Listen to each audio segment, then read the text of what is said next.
If you're wearing headphones, I will warn you because I'm going to scream like a wild boar. Like, I am pissed, you guys, and I need to get this off my chest.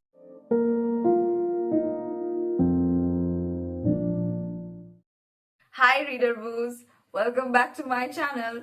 If you're new here, hi, I'm Andie, your unhinged book girly at your service. Now that you're here, you are unofficially a part of the Unhinged Book Club. So why don't you hit the subscribe button and make it official? It would mean the world. So today I'm going to talk about A Good Girl's Guide to Murder Netflix series.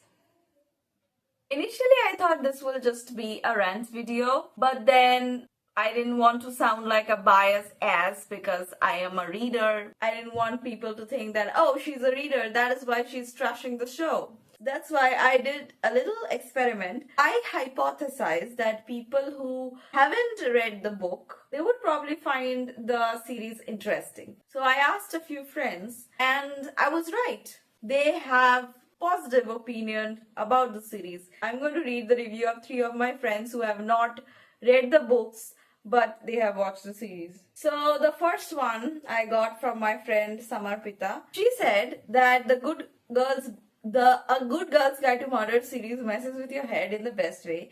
Peep starts out just wanting to prove that Sal Singh didn't kill Andie Bell, but the deeper she digs, the more she realizes her town is built on secrets.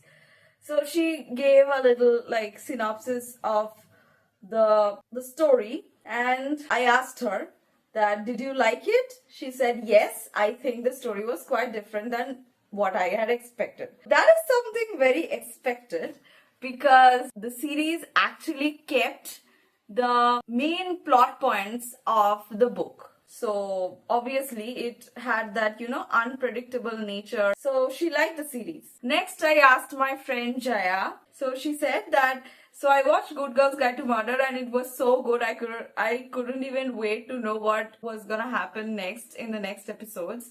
I couldn't guess the killer, so in last I was shocked. I love the characters, they did their role amazingly, but it was one-time watch for me. Very interesting. I'm pretty sure the book must be more good. Of course you know it, Jaya, because you are a reader yourself. So the people who truly love thriller, it's a must watch for them. And then I asked Jaya again, so you haven't read the book? She said not yet. And then I suggested that you should read the book because you have no idea how good the books actually are. Last, I asked my friend Tuhina for her review and she said that number 1, it's a good whodunit. That is true because till the end you won't be able to guess who actually did it. The plot and the build-up is quite good given the background score. The background score had kept me hooked since I watched the trailer of the series for the first time, and I must say, according to me, it was well edited. As someone who hasn't read the original literary work, you should, Tuhina, you should read the original books, and is a fan of the initial seasons of Riverdale. A Good Girl's Guide to Murder did keep me at the end of my seat, and boy, I did not see the end coming, of course. The developmental points kept reminding me of Wednesday. Now this is interesting, in terms of the setting and mostly because of Emma Myers.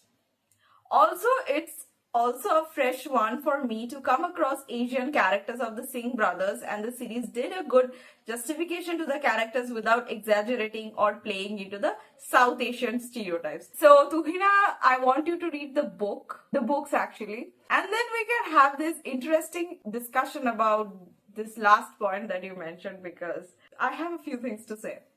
Now that we are done with all the, sweet little messages, I think it is time that I unleashed my anger at the utter disgrace this series is compared to the book. Baby dolls, if you think that this series is clever, you have no idea how genius the books are. I don't even blame you all for liking the series because you haven't read the books and you haven't got a taste of what you are missing. See, the thing is that the series did keep some key plot points, okay? They kept the same characters, they kept the same culprits even. But the plot development, the story arc of the characters, the character dynamics, they changed everything. Only the case was there, the culprits were there, and a few other plot points. That was the only thing that was similar with the book. This is what infuriated me. They literally took the soul out of the story.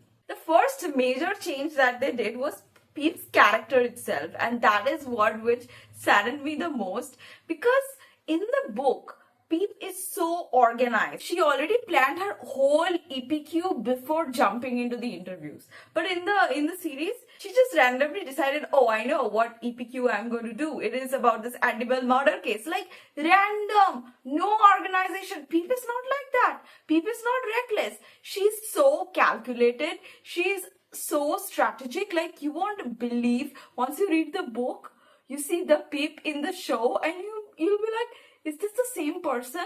Because that didn't seem like a same person to me. In the show, Peep was just taking random decisions that didn't even make sense. Like, they were not even well thought out. Peep is not like that. And I cannot express in words how painful it was to see Peep scared. Like, she was shaking. She was afraid. That is not how Peep is. Peep is literally fearless. She's fierce. She's a force. Like, I cannot. You have to read the book. You will know what I'm talking about once you read the book. And then Ravi, bro, why was he smiley from the beginning? Didn't he have trauma? Didn't his whole family ostracized by the neighborhood?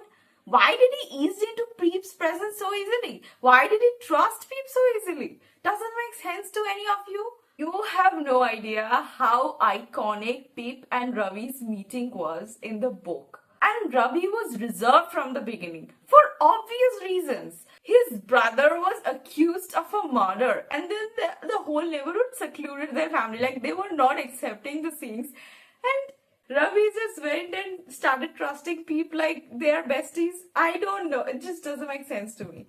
Don't you think it would have been more natural if Peep gained Ravi's trust eventually, and Ravi did not just jump into the investigation like, okay, I'm going to help you. Here is Sal's phone. Like, bro, it doesn't work like that. Peep had to gain Ravi's trust. Ravi eventually eased into Peep's presence. There was this one scene in the story where Peep and Ravi met in a convenience store. I think Peep's mom was also there. It was so adorable. It was so cute. That was like the beginning when Ravi started easing into Peep's presence. They just completely omitted that scene. That was one of my favorite. But okay, I get it. Because of time constraint, you just omit the scenes that do not contribute to the plot of the story. But then this eventually trusting Peep, that just makes sense. Why did you just omit it and just, put the two together so randomly? Even they, in the end, wait, that's a spoiler. I cannot say that. Not just Peep and Ravi, they literally rewrote the character dynamics of all the characters. Like, Nat Da Silva and his best friend, is that a joke? Nat and Andie's relationship in the book was so interesting. Like, I cannot express in words how interesting Nat's character was. And here, it just seemed like she's a random side character with no importance. Why? That's disrespectful for Nat's character. And the fact that she was joking about something that actually gave her trauma, that shaped the story arc of Nat in the book, that was ridiculous. That was infuriating. The plot twist, the reveals of the plot twist, they were just so random. They just dropped it like that without any real development leading up to it. Honestly, by episode 2, I was on the verge of tears because they were just messing up scenes after scenes. I just could not take it anymore. There's another character I want to talk about. Bro, Max Hastings. Like, I hated him in the book since the very beginning, and you are supposed to hate him. He is the kind of character who is made to be hated, But in the show, I don't know if they turned him into some brooding, mysterious book talk man, and I was thirsting on him. I don't think there's anything more pathetic than that, because whatever he did, that I don't condone his behavior. You just cannot accept whatever he did. You are supposed to hate him. Like, Max was so complex in the books. I don't know, it was just unacceptable to me. But you know what the worst part was? Motive of the culprit. Because in the book, the relationship that the culprit had with the victim, it was so psychological and so deep-seated that it would make sense to you. But here, they completely omitted a very crucial part of their relationship. It just doesn't make sense. It would be like, that is so random. Why would this person murder for this reason? When I was reading the book, at some points, I was wondering if Andie was really dead. And this was very important for what happened in the end. I did not feel it throughout watching the series. That was the essence of the book. One of the most important points of the book. It wasn't there in the series. Oh, and what about Peep's iconic speech in the end? When her EPQ became the best one, she literally solved a murder. She did a speech in her school where she name dropped everyone. And she said that when shit goes down, it is not the immediate perpetrators, but the intentions, the activities of other people's also contribute to it. That was the moral of the story. Y'all, they just took it away. Just completely omitted that very important scene. Like the moral ambiguity of the whole story was the heart and soul of the case actually. I just couldn't feel it in the show. Did you guys feel it? Tell me honestly. Whoever watched the series did not read the books. Whatever I'm saying right now, whatever I felt while reading the book, did you feel all of these while watching the series? Comment down below and let me know. But you know what? I would have still tolerated everything in the name of problems of adaptations. When you are adapting something, I have learned this. When you are adapting something, there are a few things that few issues that you have to keep in mind. So there are several problems. But there is one thing that is absolutely unacceptable. Where the hell was Stanley Forbes? How can you just completely obliterate a character like that? Like, he's such an important part of the story. How can you do that to him? That is disrespectful for, I'm not saying anything, but whatever happened in book 2, how is book 2 gonna make sense now? I think I should stop because I might say something I shouldn't. I shouldn't give spoilers. But if you read the books, especially if you read book 2, you will understand why I have an emotional attachment with Stanley Forbes and why it was so disrespectful to his character that they completely omitted it from the show. I think I'm just going to skip season 2 because, you see, Good Girl Bad Blood is my favorite book in the trilogy. They are going to butcher it. This is my personal opinion, by the way. I should have said this in the beginning of the video, that these are all my personal opinion. This is what I felt while watching the show after I read the book. So don't take it personally. If you're a fan, well and good. I just couldn't take it because I have read the book. The series just does not do justice to the book. That's it for today. I'm sorry.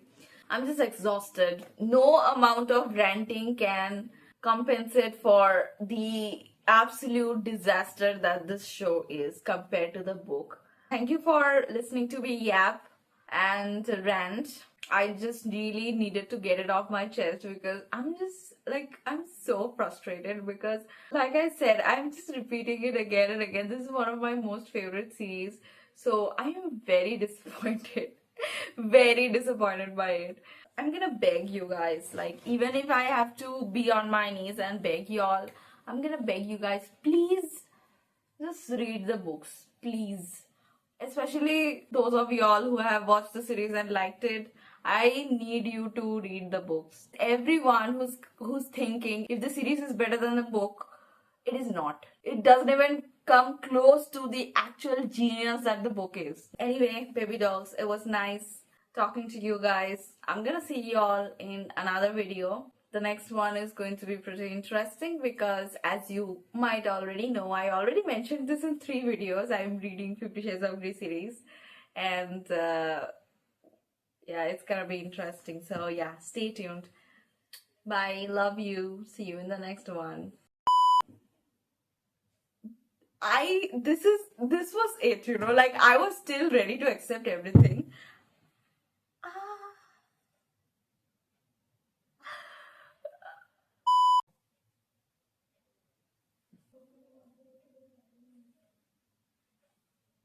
If you are new here, hi, I'm Andie.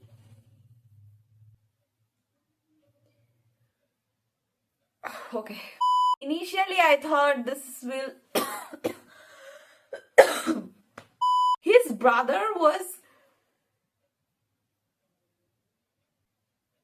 not just Peep and Ravi, you know, they.